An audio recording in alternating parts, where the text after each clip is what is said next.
Հայկական հեռուստաեթերի առաջին եւ միակ հաղորդաշարը, որն անդրադարձավ մեր հայ շոու բիզնեսի ամենից ամենաիրադարձություններին տալով միայն ճշգրիտ եւ հավաստի պարզաբանումներ, իհարկե ամենից ամենն է ողջույն։ Դուք շարունակում եք դիտել ամենից ամենաժամանցային եթերը եւ այս պահին ձեր էկրաններին է ամենից ամենաաստղային շուքերթը, որը վարում եմ ես, Լիաննա Տերմինասյանը։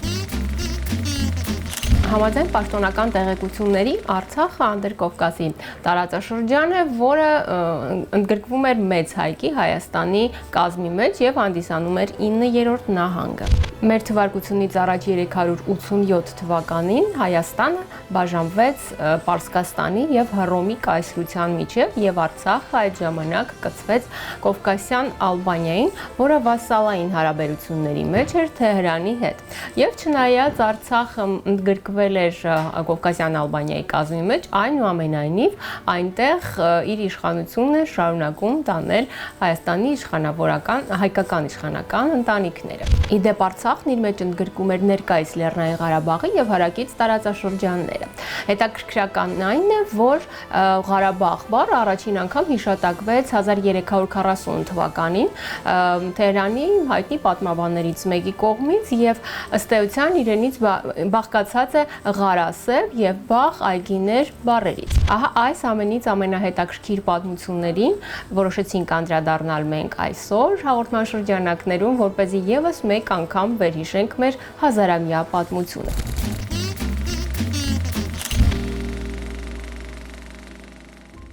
Տիգրանակերտ, պատմական հայկական քաղաք Արցախի Մարտակերտի շրջանի հարավ-արևելքում, Խաչեր գետի աջ ափին։ Կառուցվել է մեր թվարկությունից առաջ առաջին դարում արքա Տիգրան Մեծի կողմից, որը նորաստեղծ հայկական կայսրության մեջ հիմնել էր իր անունը կրող 4 քաղաք։ Տիգրանակերտի ճշգրիտ տեղանքը հայտնաբերվել է 2005 թվականին, իսկ արդեն 2006 թվականին սկսվեցին պեղումները, որի արդյունքում գտնվել եւ ուսումնասիրվել են քաղաքի միջնաբերդը, պարիսպները, քաղաքի կենտրոնական մասը եւ վաղ միջնադարի բազիլիկ եկեղեցին։ Պեղումների ամենակարևոր գտածոներից մեկը 2008 թվականի հուլիսի 15-ին հայտնաբերված հայերեն արձանագրությունն է։ 2010 թվականի մայիսին Տիգրանակերտի տարածքում գտնվող Ուշ շրջանի Կանգուն ամրոցում բացվել է պեղումների թանգարանը, որտեղ ներկայացվում են պեղումների ընթացքում հայտնաբերված ցուցանմուշները։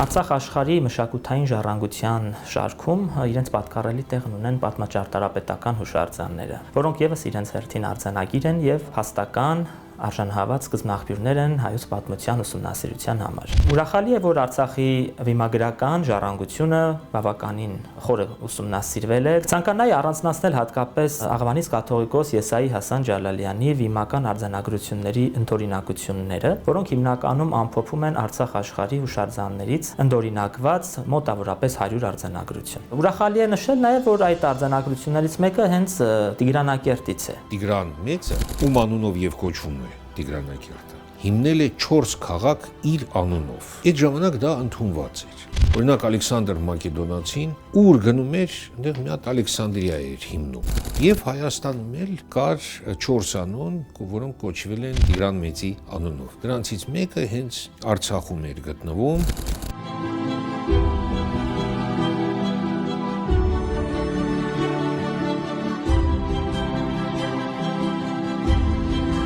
Հիմնադրվել ուրեմն մեր թվարկությունից առաջին դարում կա Լեռնային Ղարաբաղ եւ կա Դաշտային Ղարաբաղ։ Այ Լեռնայինի ու Դաշտայինի հենց եզրին է գտնվում այդ քաղաքը։ Հնագետները Համլետ Պետրոսյանի ղեկավարությամբ դեռևս 2005 թվականին փաստագրեցին, իսկ 2006 թվականից սկսեցին սիստեմատիկ ձևով պեղումներ իրականացնել։ Պարզվում է, որ այդ քաղաքը գոյություն է ունեցել եւ նախաքրիստոնեական եւ քրիստոնեական ժամանակաշրջանում, որովհետեւ օրինակ այդտեղ գտնվել են նաեւ եկեղեցիներ։ Բացվել է վաղ միջնադարյան բազիլիկ եկեղեցի, որը բավականին մեծ է իր չափերով, դա ինքնին հուշում է, որ մենք գործ ունենք վաղ միջնադարյան հուշարձանի մասին, իսկ հարևանության վերջերս բացվեց նաև երկրորդ հուշարձանը նույն Տիգրանակերտի տարածքում, որը հնագետ Համլետ Պետրոսյանի բնորոշմամբ ավելի շուտ մասունքարան հուշահամալիր է, որտեղ պահվել են փաստորեն սրբերի մասունքներ։ Տիգրանակերտի պեղումներից կցանկանամ առանձնացնել հատկապես 2008 թվականի պեղումների ընթացքում հայտնաբերված փոքրաչափ կավեսկավառակը, որի երկու կողմը պատկերազարդ է, մի կողմում դիմապատկեր է, մյուս կողմում հավասարաթև խաչ է պատկերված եւ ունի արձանագրություն. Ես Վաչե, ծառա Աստուծո։ Հնագետ Համլետ Պետրոսյանը ենթադրում է, որ այստեղ հիշատակված է ըստ ամենայնի նշանավոր Աղվանից թագավոր Վաչագան բարեպաշտը եւ ըստ տարաձևերի եւ հիշատակության թվագրում է առնվազն 5-ից 7-րդ դարերով։ Հիմա այնտեղ կա մի փոքր թանգարան, որտեղ ցուցադրվում են նմուշներ պեղած այդ քաղաքից։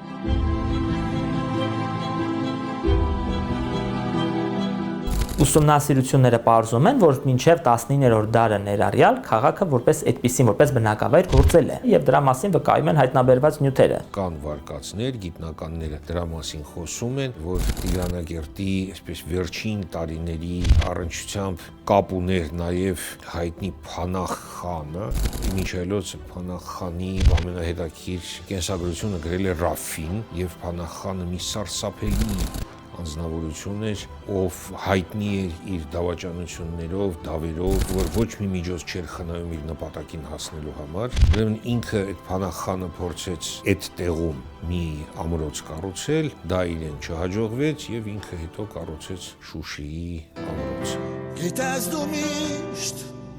հորայ կգա կձուլվես նորից մայրողի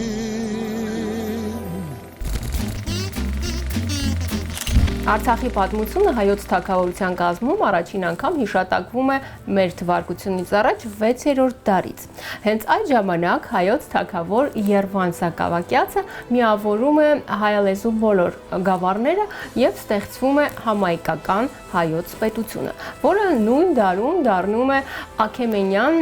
պետության սատրապություն։ Քիչ ուշ Հայաստանը բաժանվում է հյուսիսային եւ հարավային հատվածների եւ Արցախը ընդգրկվում է հյուսիսային կազմի մեջ, որի կենտրոնն էր Էրեբունի ամրոցը, նույն ինքը Երևանը։ Ըստ ավանդության Արցախի նախարարական տունը սերում է Հայկ Նահապետի ժառանգ Սիսակից, իսկ Արցախի նախարարական տան նախահայրը հանդիսանում է Հայկազուն Առանը։ Ալեքսանդր Մակեդոնացու արշավներից հետո մեր թվարկությունից առաջ 334 թվականին, երբ Երվանդունիների թագավորն անկախացավ, Արցախը եւ Արևելյան հարևան Ուտիկը մտան այդ թագավորության կազմի մեջ։ Եվս մեկ հետաքրքրական փաստ, այս անգամ արդեն 400-ական թվականներից մեր թվարկության, Մեսրոպ Մաշտոցը, որը իրականացնում էր լուսավորչական գործունեություն, այդ նույն գործունեությունից իրականացնում էր նաեւ Արցախում, որն այդ ժամանակ կոչվում էր Փոքր Սյունիք։ Եվ ըստ ավանդության Մեսրոպ Մաշտոցը իր առաջին դպրոցներից մեկը հիմնել է հենց այնտեղ Ամարազ գյուղաքաղաքում։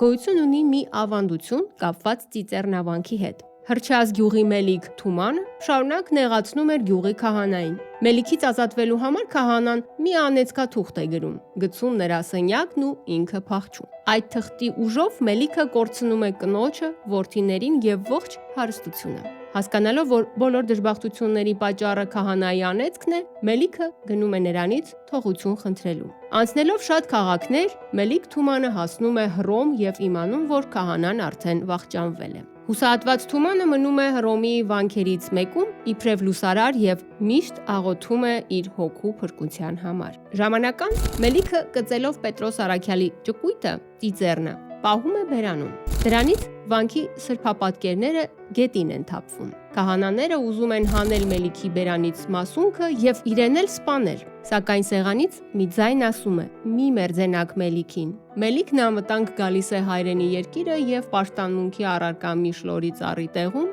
վանք է կառուցում, որտեղ եւ ամփոփում է Պետրոս Արաքյալի ճկույթը Ծիծեռնը։ Դրա համար վանքը կոչվում է Ծիծեռնավանք։ Ծիծեռնավանքը մի շատ հետաքրքիր բազիլիկ եկեղեցի է, որը կառուցվել է մեր թվարկության 4-ից 6-րդ դարում, այսինքն 1500 տարի սրանից առաջ։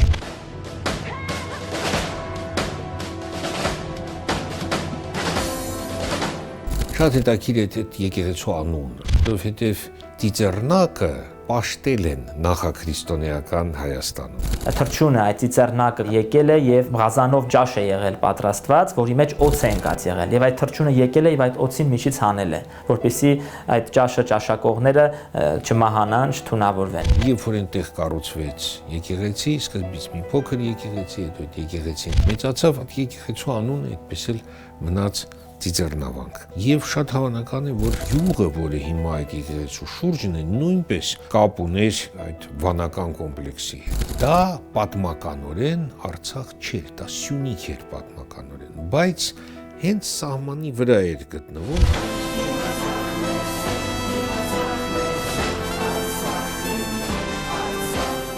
Ծիծեռնավանքի համալիրը, որը ներկայումս գտնվում է Քաշաթաղի շրջանում կամ ինչպես հայտնի էր Լաչինի տարածաշրջանում, Ծիծեռնավանքը այդ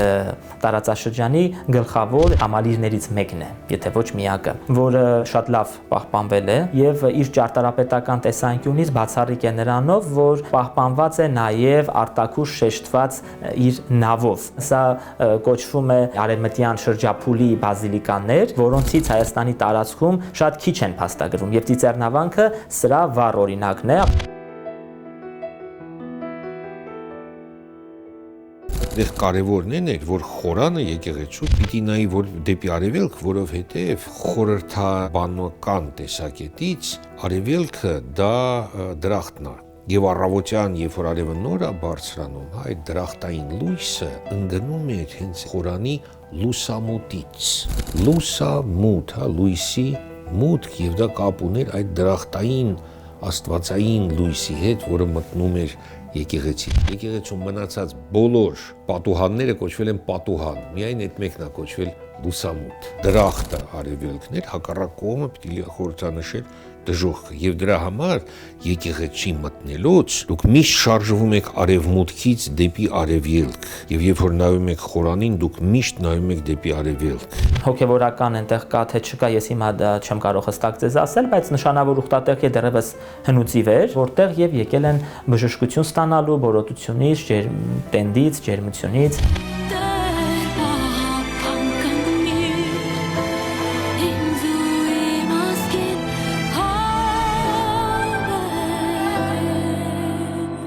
Վիմական արձանագրություններ շատ չեն պահպանվել։ Եղածներն էլ վկայում են, որ տարբեր ուխտավորներ եկել են եւ իրենց անունն են դրոշմել եկեղեցու որմերին, ինչը վկայում է, որ որոշակի նվիրատվություն են արել նաեւ հուշարձանին, որի դիմաց արժանացել են իրենց անունները եկեղեցու պատերին դրոշմելու այդ պատվին։ Եկեղեցին չի գործում, ես հիշում եմ, երբ որ ես այդտեղ եղա, մի պահակ էր, ընդամենը, որ ապրում էր հենց եկեղեցու կողքի տներից մեկում, պահակներ եւ իր մեծ ընտանիքը։ Իրենք են տիրություն անում այդ եկեղեցուն։ Մեր ինքնության համար քեզ պարտականք, մենք քո տեր ու մենք քո ծառան ենք։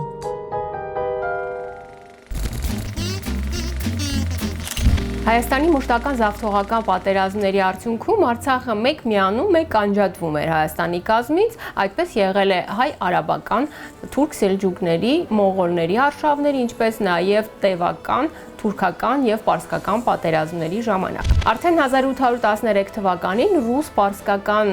պատերազմի ավարտից հետո կնքվեց Գյուլիստանի պայմանագիրը, որով Արցախը որպես անկախ ազգային պետական միավոր մտավ Ռուսաստանի կայսրության տիրապետության տակ։ 1917 թվականին, ինչպես գիտենք, տեղի ունեցավ փետրվարին բուրժուական դեմոկրատական հեղափոխությունը, որի արդյունքում ստեղծվեց ժամանակավոր կառավարություն։ Արդյունքում այս տարածաշրջանում ստեղծվում են 3 ժողովրդավարական հանրապետություններ՝ Հայաստանի, Վրաստանի եւ սկզբունքորեն նոր Ադրբեջանի ժողովրդավարական հանրապետությունները։ Այսինքն աշխարհի քարտեզի վրա այսուհետ հայտնվեց մեկ նոր մուսավաթական Ադրբեջանի ժողովրդավարական հանրապետությունը, որը չի ունեցել ոչ պատմական եւ ոչ էլ էթնիկական պատկանելիության սկզբունքներ։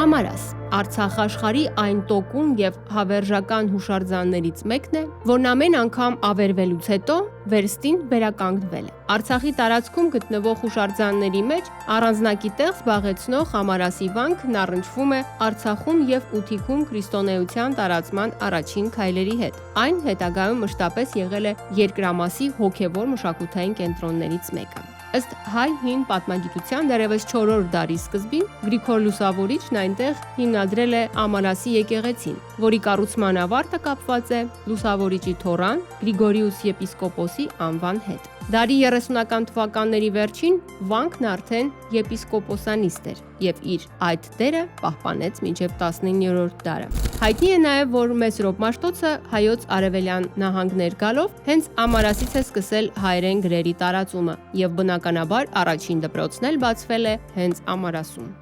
Ամարասի վանքի մասին հիշատակում է նույնիսկ Հավստոս Բյուզանդը 5-րդ դարի պատմիչ։ Իսկ պատմությունը այսպիսին, որ Ամարասը հիմնել է Գրիգոր Լուսավորիչը, հենց ինքը։ Սա էլ կապվում է Գրիգոր Լուսավորչի թոռ Գրիգորիսի անվան հետ։ Գրիգորիսը տարածում է իր ուսմունքը եւ 4-րդ դարի առաջին կեսին արդեն նահատակվում է մասկուտների առաջնորդ այդ Սանեսան թագավորի կժդժությունների ժամանակաշրջանում եւ նրա նշխարները ամփոփում են հենց Ամարասի այդ վանքի տեղում, որտեղ հետագայում կառուցվում է եկեղեցի։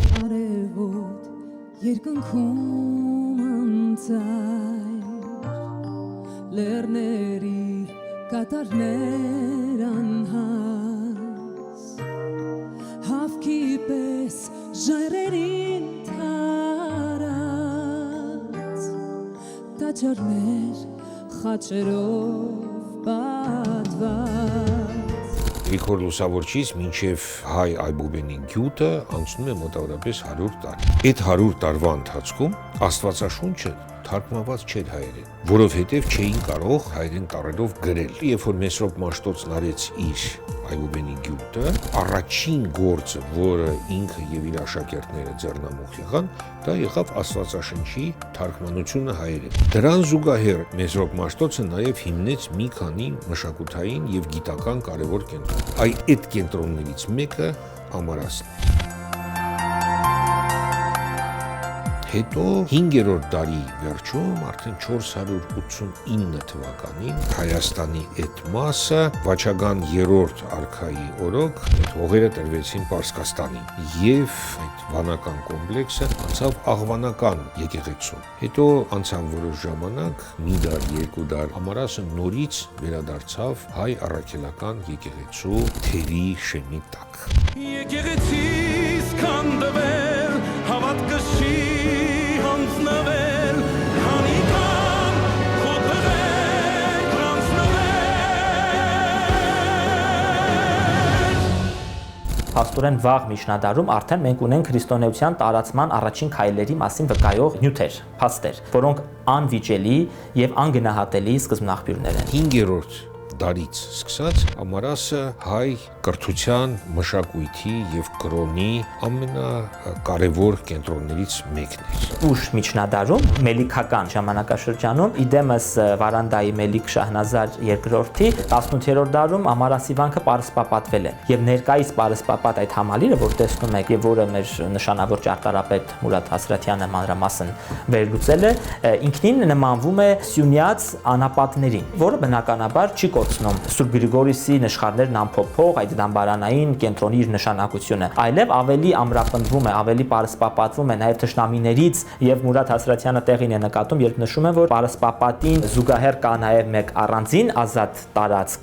որտեղից նոր կարող են մտնել հիմնական համալիր եւ դա ասում է իրականացվել է հենց պաշտպանական նպատակով։ Ծերուններ խաչերով զինված հաղթեցին դարերին Ներկայիս եկեղեցին այն ինչը որ մենք տեսնում ենք նախնականը չէ։ Եկեղեցին կառուցված է 19-րդ դարում, մասնավորապես 1858 թվականին Ծագումով շուշեցիների նախաձեռնությամբ եւ միջոցներով 1988 թվականին, երբ սկսեց Ղարաբաղյան շարժումը Արցախում եւ Հայաստանում, եւ քանի որ այդ ժամանակ առանց Մոսկվայի թույլտվությամբ ոչ մի բան հնարավոր չէր, Մոսկվան թույլատրեց մի քանի եկեղեցի բացել Արցախում։ Ամարասը այդ եկեղեցիներից մեկն էր։ Հենց որ դա բացվեց, 2 օր հետո եկեղեցու վրա հարձակվեց ադրբեջանցի զինվորականները 91 թվականի մայիսին ադրբեջանցիները նորից հարձակվեցին Ամարասի վրա եւ փորձեցին ոչնչացնել այդ եկեղեցին։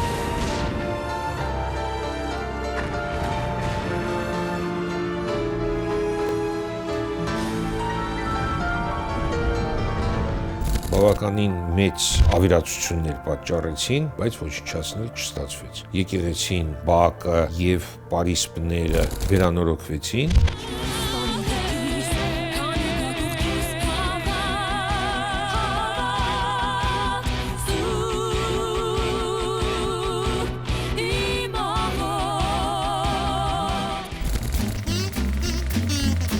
«1917 թվականի փետրվարյան բուրժուական հեղափոխության արդյունքում ստեղծված ժամանակավոր կառավարությունը կարելի ասել եւ հիմք դրեց Ադրբեջանի ժողովրդավարական հանրապետության ստեղծմանը։ Այդ ժամանակ Արցախահայությունը Ղարաբաղի բնակչության 95%-ն էր կազմում եւ որպեսզի իրենց կյանքը վարեն պարզ ու խաղաղ ստեղծեցին Ղարաբաղի ազգային բյուրոն։ 1918 թվականին Լեռնային Ղարաբաղը հռչակեց իրեն անկախ վարչաքաղաքական միավոր եւ մինչեւ 20 թվականը ունեցել է պետականությանը համապատասխան բոլոր ատրիբուտները, ներառյալ ազգային բանակը եւ օրինական կառավարությունը։ Հենց այդ ժամանակներից Ադրբեջանը Թուրքիայի սատարությամբ սկսեց ոտնձգություններ անել Արցախահայության նկատմամբ, որպեսզի հարկադրաբար ուժով միացնել Լեռնային Ղարաբաղը Ադրբեջանի կազմին։ Սակայն Արցախահայությունը, որը բնակվում էր Ադրբեջանում, բնականաբար հեշտությամբ չէր հանձնվում եւ պայքարներ էր մղում այդ ամենի դեմ ու այդպես շարունակվել է մինչև խորհրդային հասարակարգերի հաստատումը։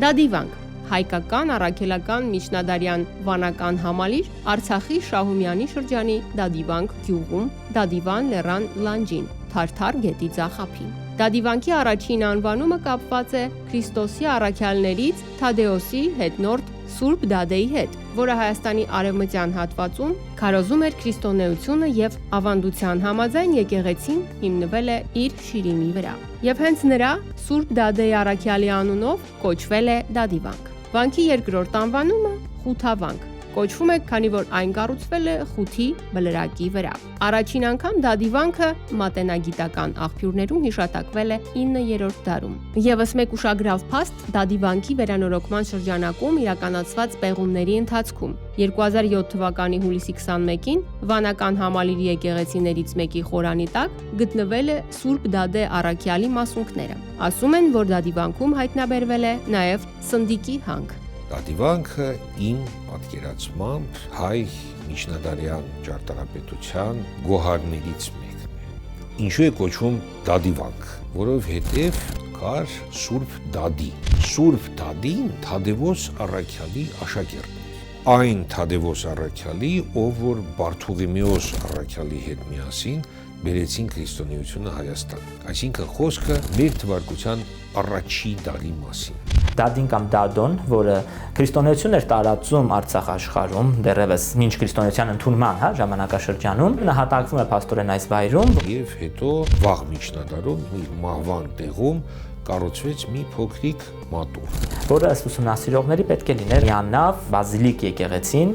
որտեղ ամփոփված են եղել հենց Թադեոս առաքյալի աշակերտ Դադի մասունքները։ Այդ մատուռը աստիճանաբար կողքը աճեցին եկեղեցական շինություններ, կողքը անպայման պիտի լիներ սնվելու ինչ-որ միտեղ, ինչ-որ հյուրանոց պիտի լիներ, որովհետև վանքը չէր կարող գոյատևել միայն եկեղեցական կառույցների շնորհիվ, եւ այսպես սա դարձավ մեծ համալիր։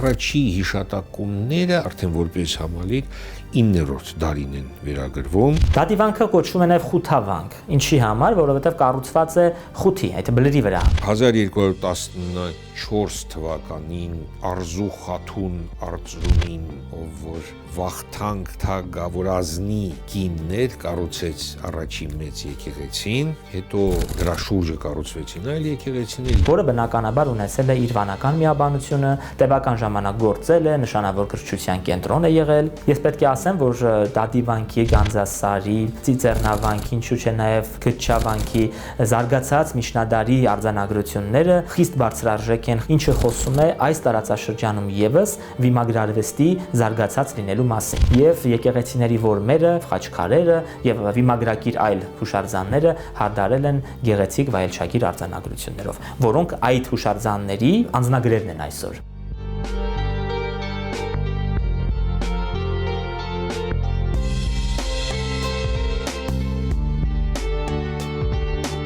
Դադիվանքը որպես շատ հետաքրքիր կենտրոն գոյություն ուներ մինչև 17-րդ դարը։ 17-րդ դարին սկսվեց աստիճանական դանդաղ անկումը այդ վանական կոմպլեքսի, 19-րդ դարում արդեն այդ կոմպլեքսը դատարկվեց եւ այդտեղ եկան ու նստեցին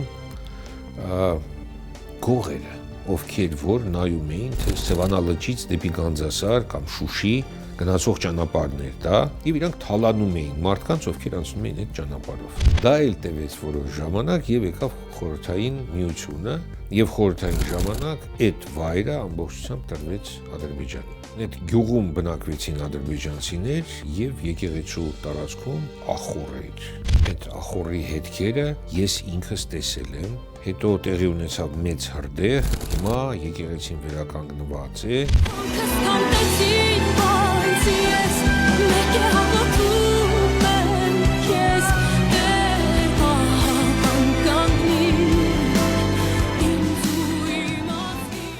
Դադիվանքի համալիրից կցանկանամ առանձնացնել նաև վերջերս վերականգնված որմնանկարի գյուտը, որը առանձին գրքով վերջերս հրատարակվեց պատմաբան Կարեն Մաթևոսյանի, վերականգնողներ Քրիստին Լամուղեի եւ Արազարյանի փաստորեն հեղինակակցությամբ։ Ուսումնասիրողները մանրամասն վերլուծել էին այդ որմնանկարը, այնտեղ ներկայացված էր Տիրամոր տեսարանը, պատկերված էր նաև Սուրբ Նիկողայոս Կանչելագործը, հենց կենտրոնական դիրքում այսպես ձեռքերը պարզած, եւ կարծես թե այդ որմնանկարի գյուտը դարձավ ինչ-որ խորհրդանիշ հենց առաջին հերթին Դադիվանքի համար եւ այցեքարտը այս համալիրի։ Երևի հայկական ամենագեղեցիկ խաչքարներից երկուսը դրված են Դադիվանքի զանգակատան ներսում, երկհարկանի գեղեցիկ զանգակատուն է, որ կառուցվել էր 13-րդ դարում։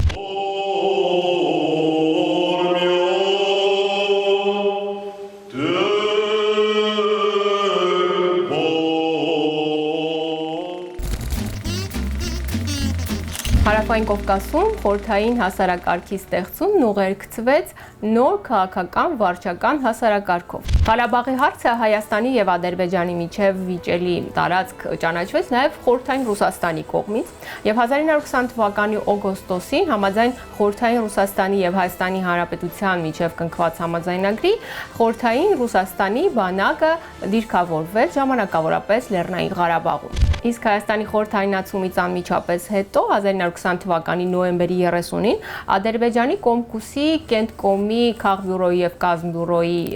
գումարած նիստի ժամանակ Լեռնային Ղարաբաղը եւ Նախիջևան ու Զանգեզուրը ճանաչվեցին որպես Հայաստանի խորհրդային Հայաստանի կազմի մի մաս։ Արդեն 1921 թվականի հուլիսի 4-ին Ռուսաստանի Կոմկուսի Կովկասյան բյուրոյի կողմից Թբիլիսի քաղաքում գումարվեց լիագումար նիստ, որի ժամանակ եւս մեկ անգամ հաստատվեց, որ Լեռնային Ղարաբաղը Հայաստանի խորհրդային Հայաստանի մի մասն է։ Սակայն մեկ գիշերվա ընթացքում ամեն ինչ փոխվեց։ Կրեմլի կառավարության թելադրանքով հուլիսի 5-ին որոշում կայացրեց, համաձայն որի Լեռնային Ղարաբաղը մտավ Ադրբեջանի կազմի մեջ որպես ինքնավար մարզ։ Այսպիսով Լեռնային Ղարաբաղի հարցը ոչ թե լուծվեց, այլ սառեցվեց։ Սառեցվեց ընդհուպ մինչև 1985-88 թվականները, երբ հայությունը գրքին բարձրացրեց այդ հարցը եւ որով սկիզբ դրվեց Արցախյան շարժումը։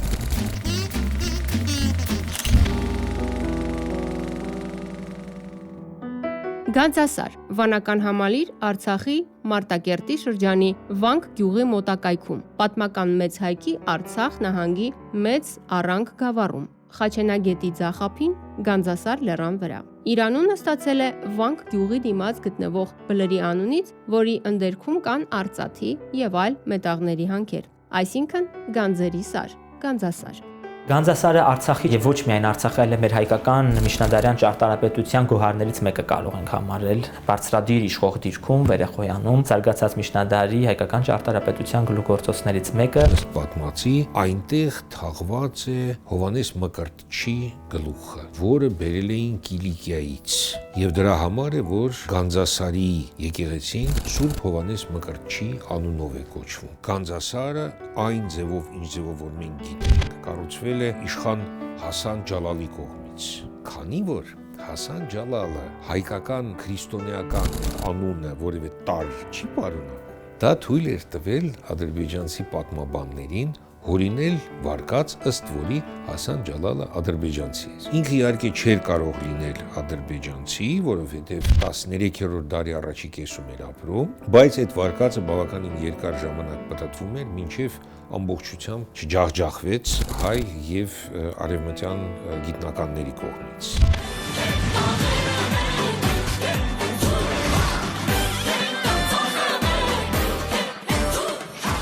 Նշանավոր Հասան Ջալալյան տոհմի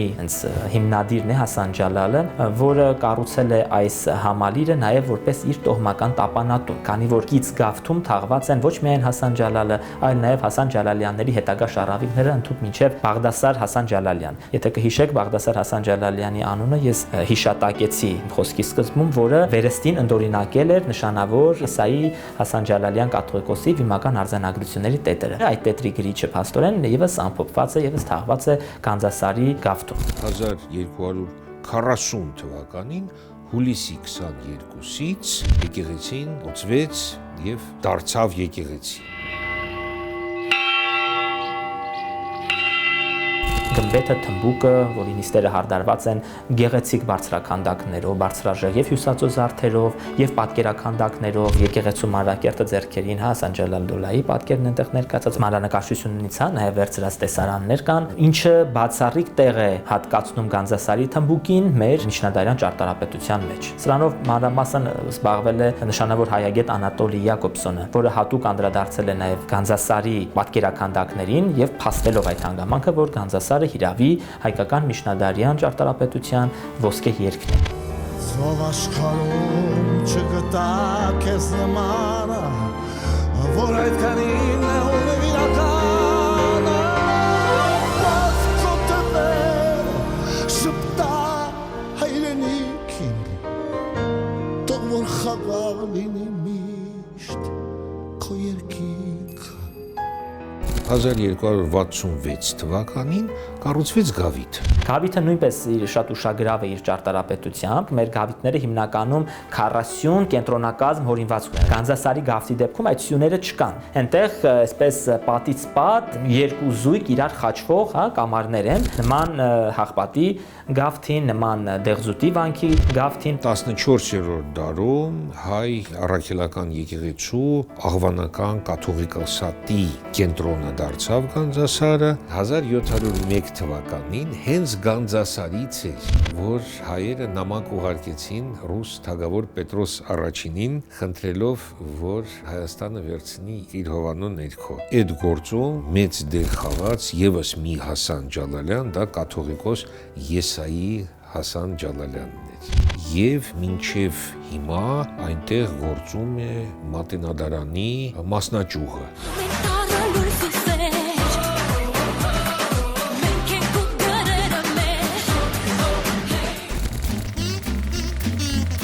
Ղարաբաղի վերջին 30 տարիների պատմության մասին կարծում եմ գիտեն բոլորը։ 1991 թվականի ապրիլին ադրբեջանի կողմից հրահրված պատերազմը ավարտվեց 1994 թվականին, որի արդյունքում ազատագրվեց 12.4 քառակուսիմետր տարածք եւ Լեռնային Ղարաբաղի Հանրապետության շուրջ ստեղծվեց անվտանգության գոտի։ Զինադադարի կնքումից հետո սկսվեց Արցախյան հակամարտության խաղաղ կարգավորման գործընթացը։ 2016 թվականի ապրիլի 2-ին Ադրբեջանի կողմը խախտեց Սոչիում կնքված համաձայնագրի պայմանները եւ լայնամասշտաբ գործողություններ սկսվեցին Ադրբեջանա-Արցախյան շփման գծի ողջ երկայնքով։ Պատերազմը տևեց 4 օր, որի արդյունքում Ղարաբաղյան հարցը կրկին վերադարձավ դիվանագիտական դաշտ։ Սակայն ամեն ինչ փոխվեց այս տարի սեպտեմբերի 27-ին։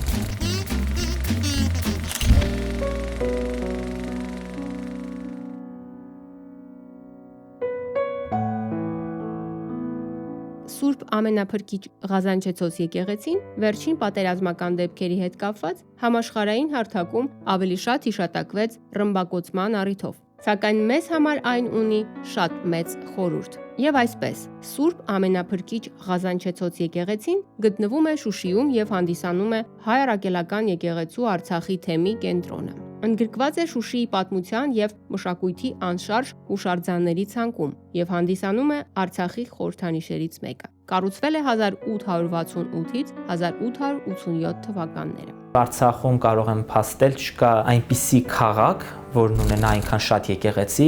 ինչպիսին ունի եւ ունեցել է Շուշին։ Շուշին, որը մեր քաղաքակրթության իսկապես օրրանն է։ Շուշիում ամենամեծ, գուցե եւ ամենահետաքրքիր շինությունն է Սուրբ ամենափրկիչ Ղազանչեցոս եկեղեցին։ Այն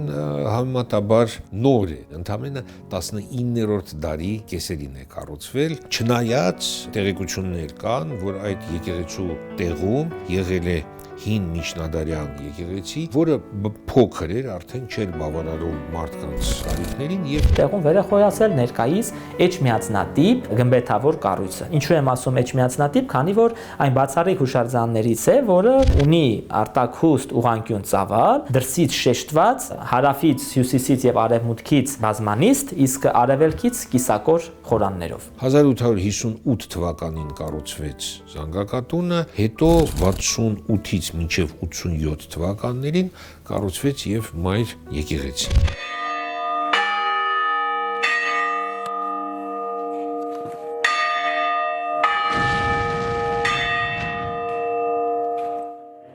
Եվ քեզ վայելել փառք, իշխանություն եւ պատիվ, այժմ եւ միշտ եւ հավիտյանս հավիտենից ամեն։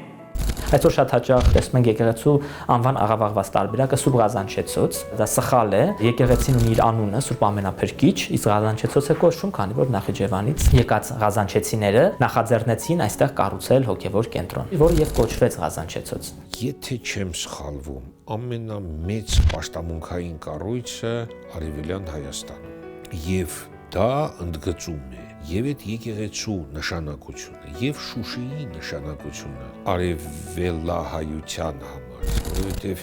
եթե նշանակությունը այդքան մեծ չլիներ, կառույցն էլ մեծ չէր լինի։ Դա նաեւ իհարկե ընդգծում էր մեկ այլ բան եւս, այն ժամանակ, երբ որ մենք ապրել ենք մեր պատմության դժվար տարիները, մենք մեծ շինություններ չենք կառուցել, որովհետև դժվար տարիներին կամ անհնարին էր, կամ ուղղակի վտանգավոր։ Հետո գալիս էր ժամանակ, երբ որ Հայաստանը դառնում էր ավելի հզոր, ապահով տեղ, եւ այդ ապահով տեղում կառուցվում էին մեծ շինություններ։ Շուշիի Ղազանչեցոցը կարող ենք փաստել որպես Արցախ աշխարհի գմբեթավոր միակ փառահեղ հուշարձանը իր տեսակում 19-րդ դարի հուշարձանների մեջ, բայց եկավ 1920 թվականի մարտ ամիսը եւ տեղի ունեցավ Շուշիի կոտորածը։ Քաղաքի ամբողջ հայ բնակչությունը կոտորեցին կամ դուրս հանեցին, իսկ շենքերը ուղղակի ոչնչացրեցին։ Քաղաքը մնաց այսպես ավերակների մեջ մինչև 1960-ական թվականները Բաքուն որոշեց վերաբնակեցնել Շուշին, վերաբնակեցվում էր իհարկե ադրբեջանցիներով, որովհետև Ղարաբաղում իրանց անհրաժեշտ էր էթնիկ ադրբեջանական զանգված։ Եվ այդպես եղավ, որ Շուշիի բնակչության մեծամասնությունը դարձան ադրբեջանցիներ։ Դու իզների տես գուշ նեղացրեմ Կես քայլերով իմ սխալ թուլացրել եմ Ուժուտ լինեմ ես քո ցավը տանեմ Փուշը տանեմ վերքերից ու բուժեմ Ղազանչեցոցի մասին հայտնի է, որ առաջին պատերազմի ժամանակ ադրբեջանցիները այնտեղ զինամթերքներ էին պահում, հաստատ իմանալով, որ հայերը Ղազանչեցոցին չեն խփի, եւ այդ զինամթերքների պահեստը չի վնասվի։ Չվնասվեց, բայց Շուշին վերցրեցինք, եւ այդ բոլոր զինամթերքները անցան հայկական բանակին։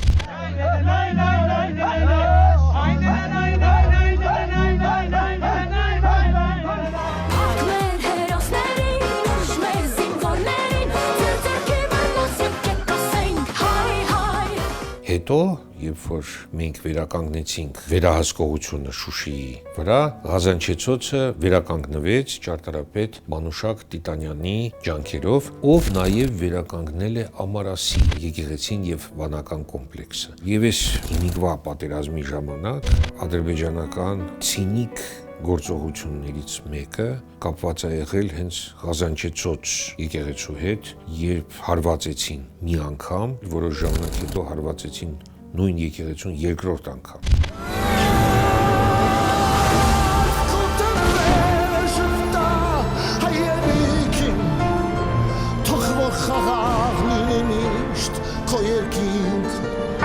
Այս պատերազմը իհարկե առանձնանում է սարսափելի ցինիզմով։ Մի բան է, երբ որ մենք հարվածում ենք պատերազմող մարդկանց, լրիվ ուրիշ բան է, երբ որ մենք հարվածում ենք խաղաղ բնակչությանը, եւ լրիվ այլ բան է, երբ որ մենք հարվածում ենք մարդկանց հիշողությանը, այն կառույցներին, շինություններին, որոնք կարևոր են ոչ միայն հայերի համար, այլ ընդհանրապես մարդկության համար։ Մեր ինքնության համար քեզ պարտական, մենք ենք քո տերը ու մենք քո ծառանը։ Ահա այսպիսին էր մեր այսօրվա շքերթը՝ լի հետաքրքիր ու բովանդակալից բացահայտումներով։ Եվ այդ ամենին թերևս հավելեմ, որ Արցախը պատմական հայկական տարածաշրջան է, որը հազարամյա այս պատմություն տարիների ընթացքում հայկական բազմաթիվ զավթողական պատերազմների ժամանակ մեկ միացել եւ մեկ անջատվել է Հայաստանից։ Սակայն այս հազարամյակների ընթացքում Արցախը եւ արցախցիները միշտ պահպանել են հայ ոգին, հայ ազգային արժեքները եւ պատմամշակութային կոթողները։ Այդպես եղել է, կա ու կլինի։ Դե իսկ ինձ մնում է միայն ասել, որ հաջորդ շաբաթ էլ մեզ սպասում է շատ հետաքրքիր մի անվանակարգ, այնպես որ ակտիվ հետևում ենք անոնսներին, բացահայտում անվանակարգը, շքերթը եւ իհարկե սրտատրոփ սպասում մեր հաջորդ եթերին։ Դե իսկ մենք հանդիպենք արդեն հաջորդ կիրակի ամենից ամենաժամանցային եթերում։ Մնացեք մեզ հետ։